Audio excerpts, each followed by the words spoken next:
স্বাগত বন্ধুরা উত্তরণ ইউটিউব চ্যানেলে আমার ক্লাস 9 অর্থাৎ নবম শ্রেণীর শিক্ষার্থী বন্ধুদের স্বাগত জানাই। আশা করি তোমরা সুস্থ আছো, ভালো আছো।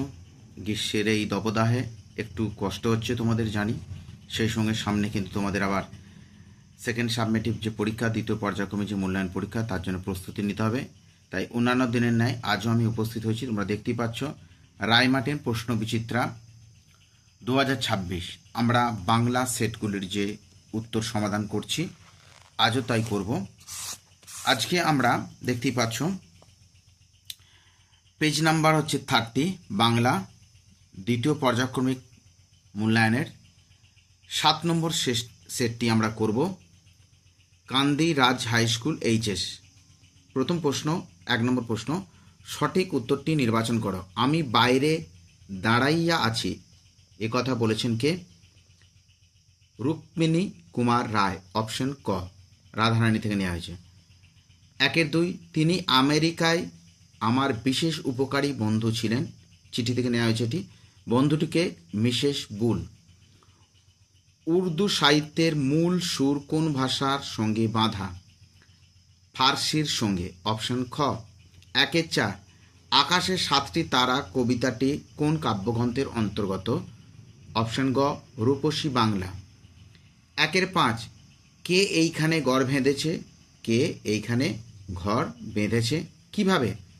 গভীর অনুরাগে, নিবিড় অনুরাগে, না স্তম্ভ অনুরাগে, না দারুণ অনুরাগে? উত্তর হবে অপশন খ, নিবিড় অনুরাগে। 1-6, প্রফেসর শঙ্কুর পক্ষী বিজ্ঞানী বন্ধুর নাম কি? অপশন ক, রিউফাস গ্রেনফেল। পরে প্রশ্ন, নেমন্তন্ন শব্দটি তদ্ভব, তৎসম, অর্ধ তৎসম, না দেশি? অর্ধ তৎসম। চলে যাচ্ছি আমরা 2-এর দাগের। কম বেশি 15টি শব্দের যে কোনো 8টি প্রশ্নের উত্তর দাও। দেখে নাও কিভাবে লিখবে। দেখে নাও বন্ধুরা, যে প্রথম প্রশ্নটি, কম বেশি 15টি শব্দ 8টি প্রশ্ন উত্তর দাও।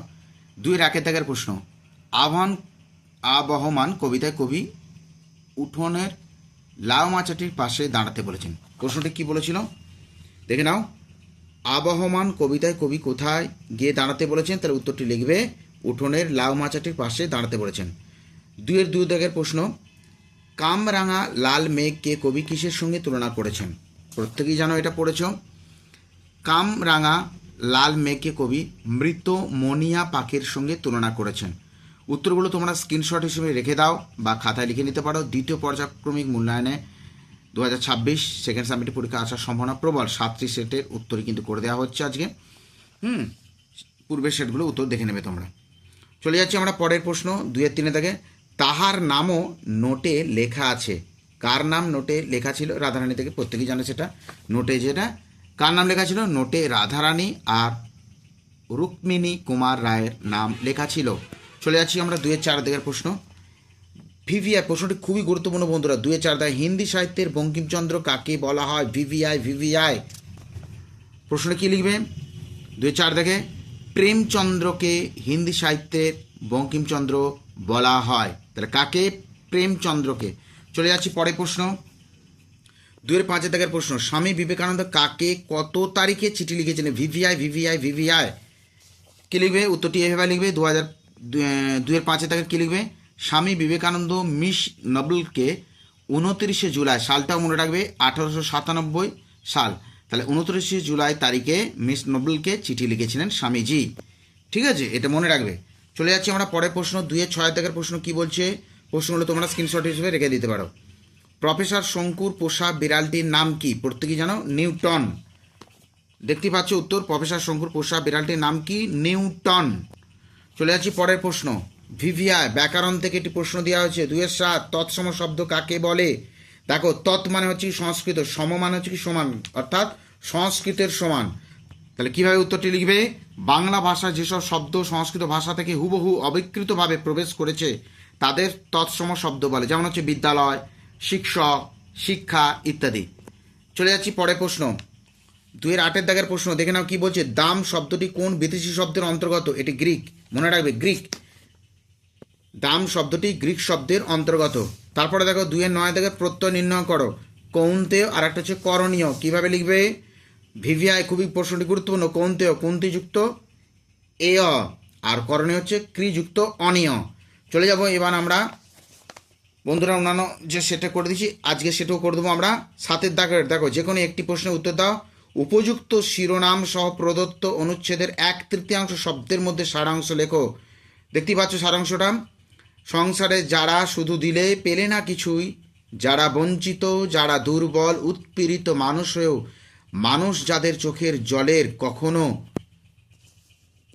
হিসাব নিলে না, নিরুপায় দুঃখময় জীবনে যারা কোনোদিন ভেবেই পেল না সমস্ত থেকে কেন তাদের কিছুতে অধিকার নেই, এদের কি বলেছে, এদের কাছে কি ঋণ আমার কম, এদের বেদনায় দিলে আমার মুখ খোলে, এরাই পাঠালে আমাকে মানুষের কাছে মানুষের নামে নালিশ জানানো, তাই আমার কারবার শুধু এদের নেই। তাহলে কীভাবে লিখবে তোমরা বন্ধুরা সারাংশটা?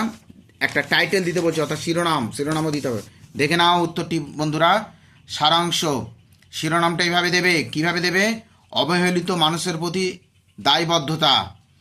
উত্তরটি কীভাবে লিখবে? সমাজের বঞ্চিত, দুর্বল, নিপীড়িত মানুষ ন্যায্য অধিকার থেকে বঞ্চিত, সেই সমস্ত নিপীড়িত, শোষিত, অধিকার বঞ্চিত মানুষের দুঃখই লেখককে তাদের পক্ষ নিয়ে কথা বলতে অনুপ্রাণিত করেছে। এইটুকুই লিখবে, বেশি বাড়াবে না।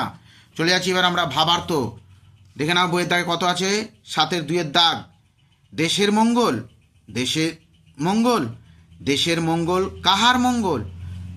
তোমার আমার মঙ্গল দেখিতেছি, কিন্তু তুমি আমি কি দেশ? তুমি আমি দেশের কয়জন? আর এই কৃষিজীবী কয়জন? তাহাদের ত্যাগ করিলে দেশের কয়জন থাকে? হিসাব করিলে তাহারাই দেশ, তাহারাই অধিকাংশ লোকই কৃষিজীবী। তোমা হইতে আমা হইতে কোনো কার্য হইতে পারে, কিন্তু সকল কৃষিজীবী খেপিলে কে কোথায় থাকিবে? কি না হইবে?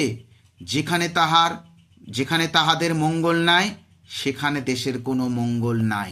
উত্তরটি কীভাবে লিখবে? ভাবার্থটা এইভাবে লিখবে। দেশের মঙ্গল নিয়ে যারা চিন্তিত তাদের বোঝা উচিত এদেশের বেশিরভাগ মানুষ কৃষিজীবী। কৃষিজীবী শ্রমজীবী মানুষের সামগ্রিক মঙ্গলের মধ্যেই নিহিত রয়েছে দেশের মঙ্গল। কৃষিজীবী মানুষের দুর্দশায় রেখে দেশের মঙ্গলের কথা ভাবা অর্থহীন। তাহলে 7 নম্বর প্রশ্নের আমরা ভাবার্থ সারাংশ 2 নম্বর দাগের এসএকিউগুলো এমসিকিউগুলো করে দিলাম। বাড়িতে এগুলো লিখে নিয়ে তোমরা মুখস্থ করো, পরীক্ষায় আসার সম্ভাবনা প্রবল। ভালো থেকো, সুস্থ থেকো বন্ধুরা, ধন্যবাদ।